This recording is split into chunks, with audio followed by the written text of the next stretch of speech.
Je ne fais confiance à personne qui sourit trop à mon fils, pensa Adrien Morel, le regard fixé sur l'écran de son téléphone. Il observait la nouvelle nounou depuis 2 semaines déjà, Léa Martin, embauchée sur recommandation. Ce qui l'intriguait, c'était la vitesse à laquelle le petit Théo s'était attaché à elle. L'enfant, autrefois silencieux et craintif depuis la mort de sa mère, riait désormais presque tout le temps. Mais Adrien était un homme façonné par la méfiance. PDG d'un groupe immobilier parisien, il voyait des intentions cachées partout.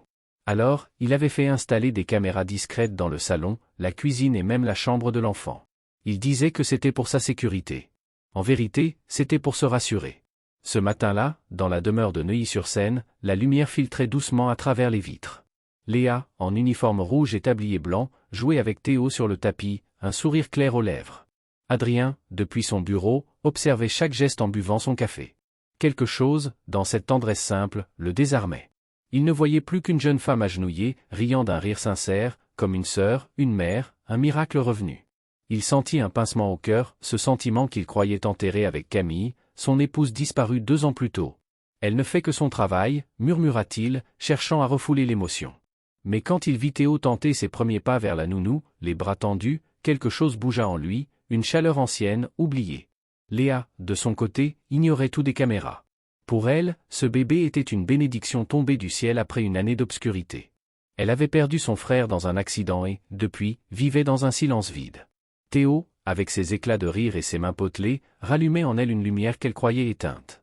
Quand il fit 2 pas maladroits avant de tomber dans ses bras, Léa éclata de rire en pleurant. « Bravo, mon cœur! Tu es un champion !» Elle l'embrassa sur les cheveux, les yeux pleins d'eau. Pour elle, c'était comme revoir son frère revivre dans ce petit corps tremblant. De l'autre côté de l'écran, Adrien resta figé. Il n'avait jamais vu son fils aussi heureux. Une partie de lui voulut la remercier, mais sa fierté parla plus fort. Au lieu de cela, il monta le son et analysa chaque regard, chaque contact. Il cherchait un mensonge, une faille, un signe d'intérêt caché. Les gens, pensait-il, ne sourient jamais gratuitement à un homme riche. Mais soudain, un mot fit tout basculer. Sur la vidéo, Léa, tenant Théo dans ses bras, murmura. « Tu ressembles tellement à ton grand-père, le même regard, la même façon de sourire que quand j'étais petite. » Adrien se figea. Quand j'étais petite. Son père était mort depuis près de 20 ans, et Léa ne paraissait pas en avoir plus de 30. Impossible. Il rembobina. Réécouta.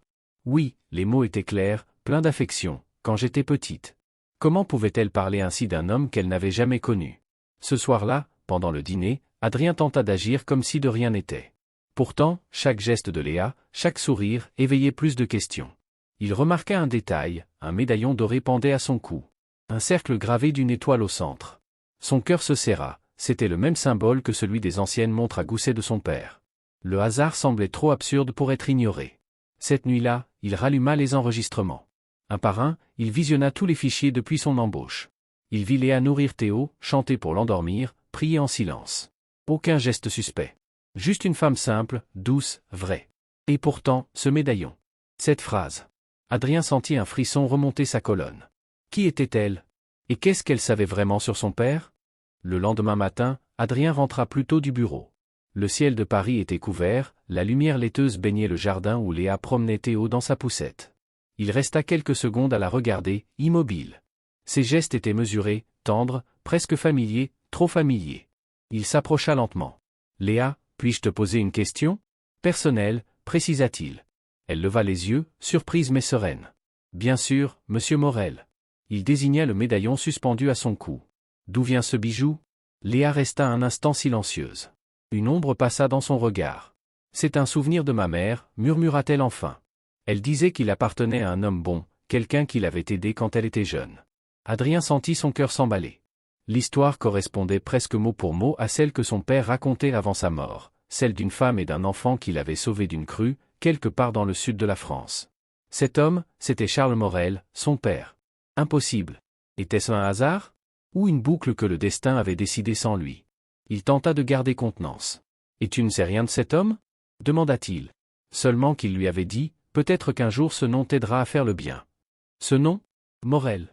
Adrien sentit le sol se dérober sous ses pieds. Le reste de la journée se déroula dans un flou étrange. Chaque fois qu'il croisait Léa, son esprit mélangeait le présent et les souvenirs, la voix grave de son père, les montres anciennes, les silences lourds du manoir.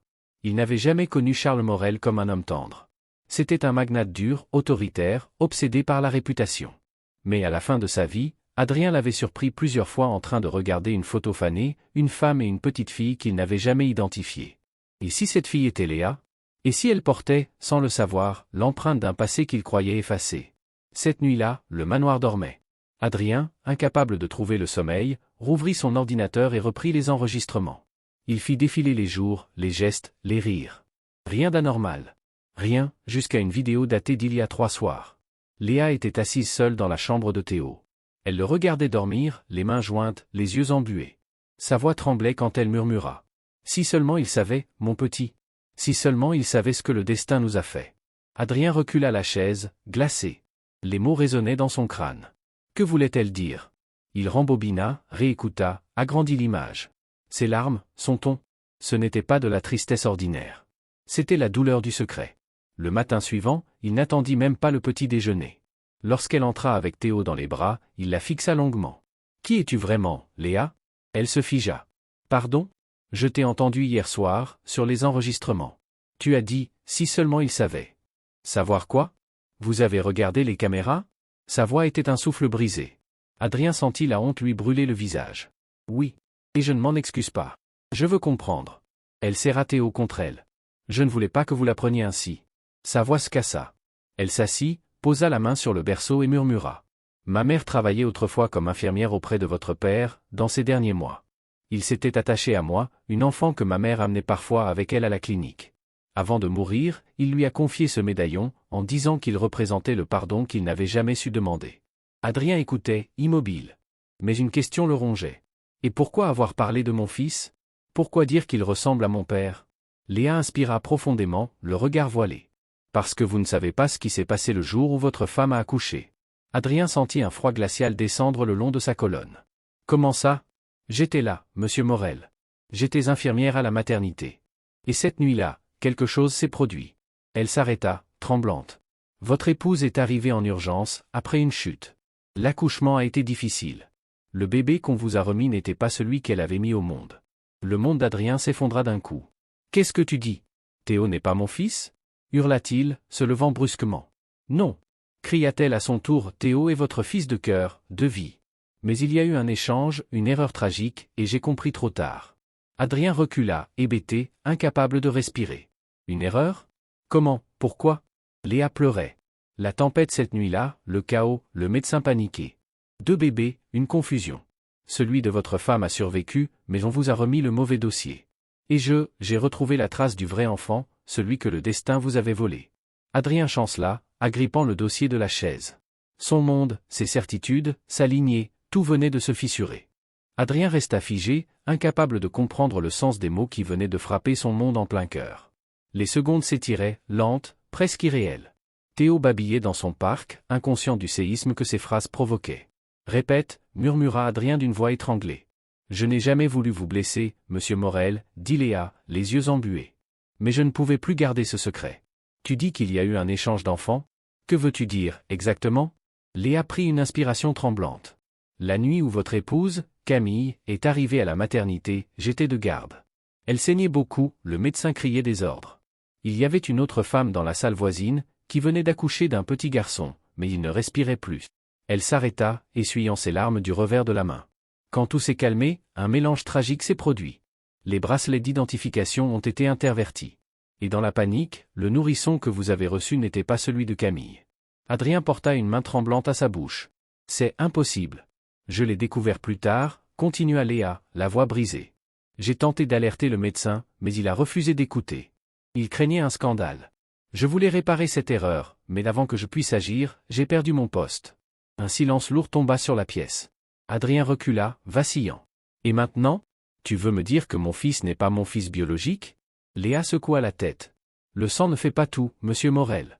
Vous êtes son père dans tout ce qui compte. C'est vous qui l'appelle papa, pas quelqu'un d'autre. » Mais Adrien n'entendait plus.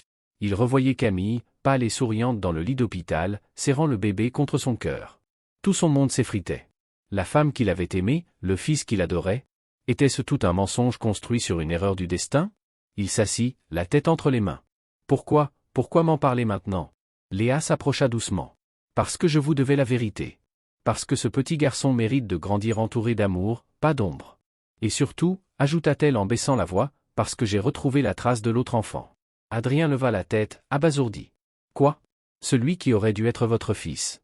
Je l'ai suivi, sans en parler à personne. Il vit dans un foyer près de Lyon, abandonné quelques mois après sa naissance. Le souffle d'Adrien se coupa net. Abandonné? Elle acquiesça.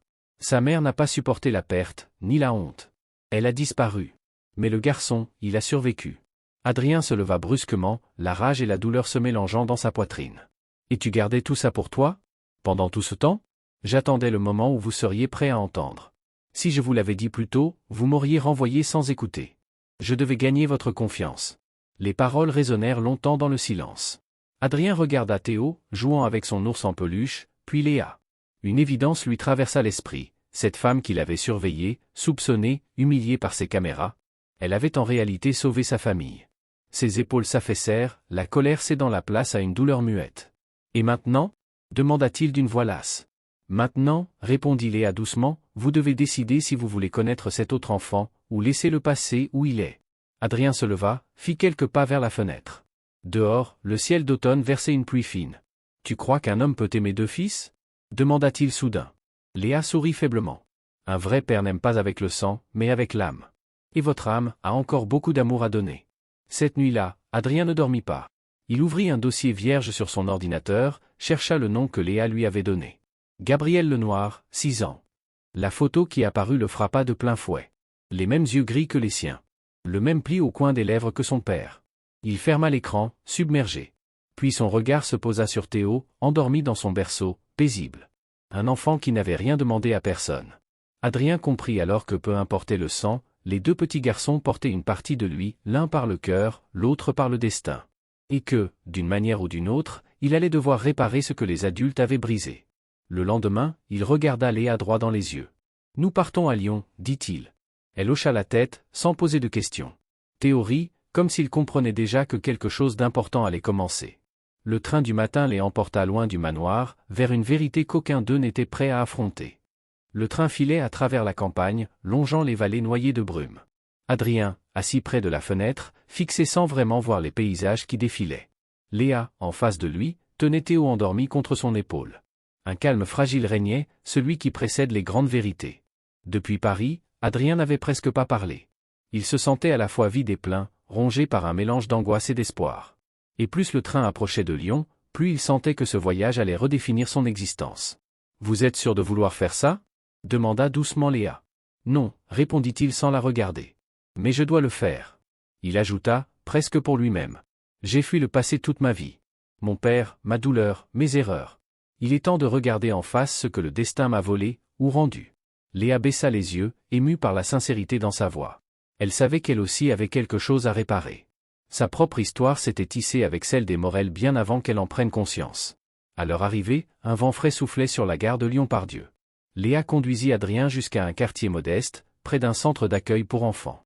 Un bâtiment gris, simple, mais dont les fenêtres débordaient de dessins colorés. Sur la porte, un panneau, Maison Saint-Amour, foyer d'enfants. À l'intérieur, une jeune directrice les accueillit avec bienveillance. « Vous êtes Monsieur Morel ? Léa m'a prévenu de votre venue. » Adrien hocha la tête, incapable de parler. « Gabriel est dans le jardin. Il adore les puzzles et les avions. » Elle sourit. C'est un petit garçon curieux, très calme pour son âge. Le cœur d'Adrien battait à tout rompre. Il suivit Léa à travers un couloir tapissé de dessins d'enfants. Et là, derrière la vitre du jardin, il le vit. Un petit garçon aux cheveux châtain clair, agenouillé dans l'herbe, tenant un avion en papier. Son profil, la courbe de son front, la fossette sur sa joue, tout, absolument tout, était un écho du visage d'Adrien enfant. Il resta figé, incapable d'avancer. Le monde sembla ralentir, le souffle suspendu. Théo, dans les bras de Léa, ouvrit les yeux à ce moment précis et fixa l'autre enfant à travers la vitre. Les deux garçons se regardèrent et sourirent. Ce simple échange fit éclater quelque chose en Adrien. Toutes les armures qu'il avait construites, la méfiance, la froideur, le contrôle, tombèrent d'un coup. « Il te ressemble » murmura Léa. Adrien acquiesça, la gorge serrée. « Non, c'est moi qui lui ressemble. » Ils sortirent dans le jardin. Le petit leva la tête, intrigué par ces étrangers. « Bonjour » dit Adrien avec douceur. « Tu aimes les avions ?»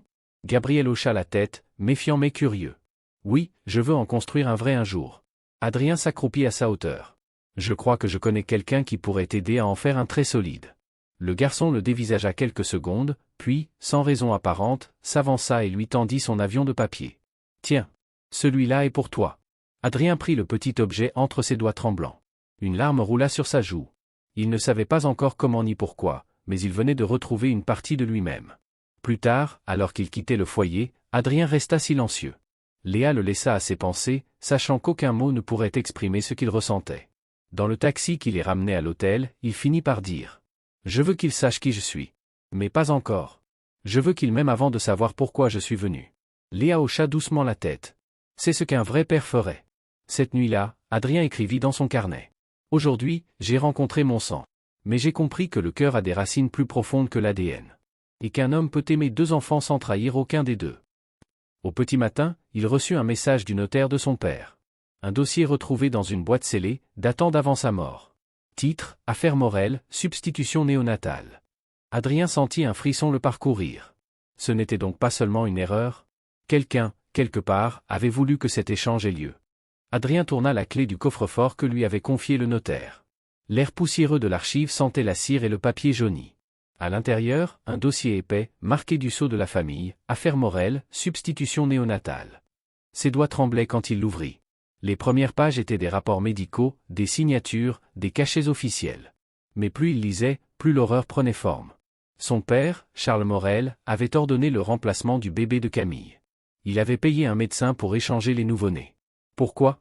Adrien lut la phrase qui fit chavirer son monde. L'épouse de mon fils n'est pas digne de porter le nom Morel. Je protégerai notre lignée de toute tâche. Adrien chancela. Tout s'éclairait. Ce n'était pas une erreur. C'était une décision calculée, un acte froid, motivé par la honte et l'orgueil. Son propre père avait falsifié la naissance de son petit-fils. Il s'effondra sur le fauteuil du bureau, les mains crispées. Des images de Camille envahirent son esprit, sa douceur, ses rires, la lumière qu'elle avait apportée dans sa vie. Et lui ? Il l'avait laissé mourir en pensant que tout allait bien. Il n'avait jamais su que derrière cette tragédie, se cachait la main de son père. Léa entra doucement. « Vous avez trouvé quelque chose ?»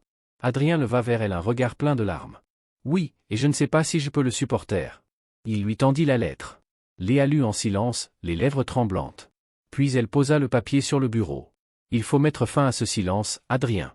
Votre père a agi par peur, mais vous pouvez agir par amour. » Le lendemain, Adrien prit une décision. Il retourna avec Théo et Léa au cimetière du Montparnasse, où reposait Charles Morel. Sous la pluie fine, il resta longtemps devant la pierre froide, le médaillon serré dans sa main. Théo, trop jeune pour comprendre, jouait avec les feuilles mouillées à ses pieds. Adrien prit une profonde inspiration. « J'ai voulu te ressembler, père, dit-il à voix basse. Être fort, impassible, intouchable. Mais j'ai appris que la vraie force, c'est d'aimer sans condition. » Il posa le médaillon sur la tombe. C'est ce symbole qui nous a liés à travers les fautes et les générations. Aujourd'hui, je le rends à la terre. Que ce cercle se ferme enfin. Léa pleurait discrètement. Adrien se tourna vers elle.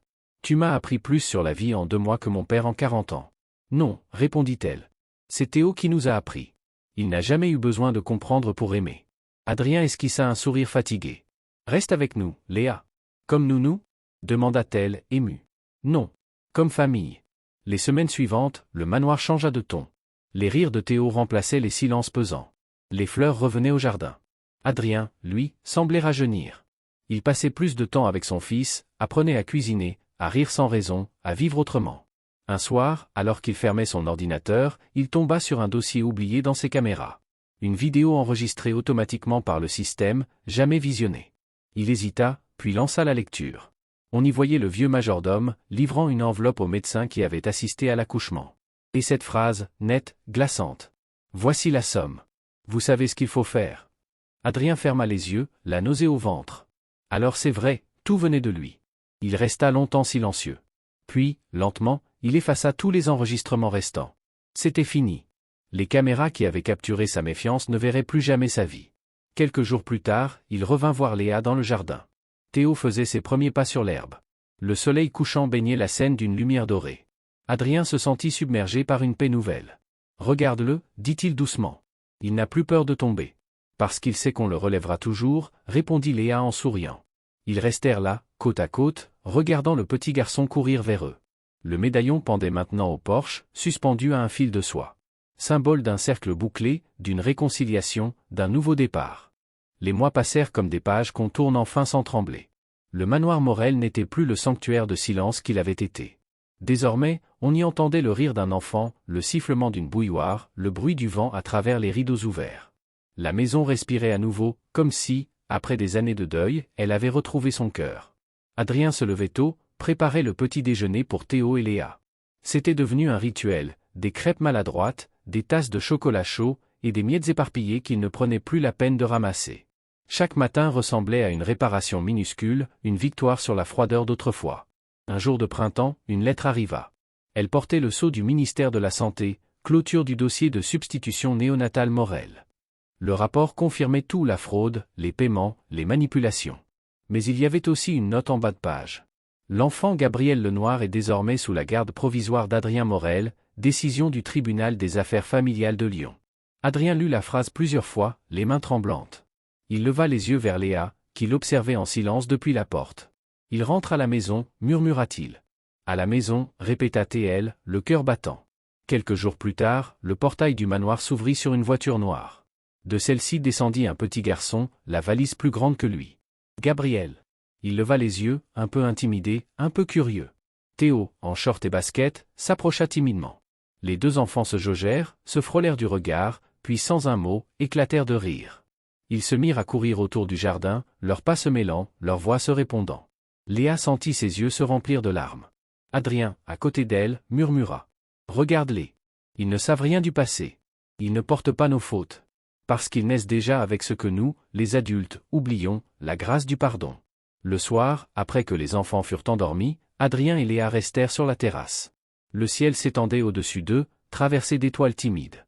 Le médaillon brillait doucement, suspendu au vent. « Tu sais, dit Adrien, je pensais que la richesse, c'était le pouvoir, les chiffres, la sécurité. Mais la vraie richesse, c'est ce que j'ai ici, 2 rires d'enfants et une femme qui m'a appris à voir au-delà des murs que j'avais construits. » Léa rougit, baissa le regard. « Je n'ai rien fait d'extraordinaire. Tu as rendu la vie à mon fils.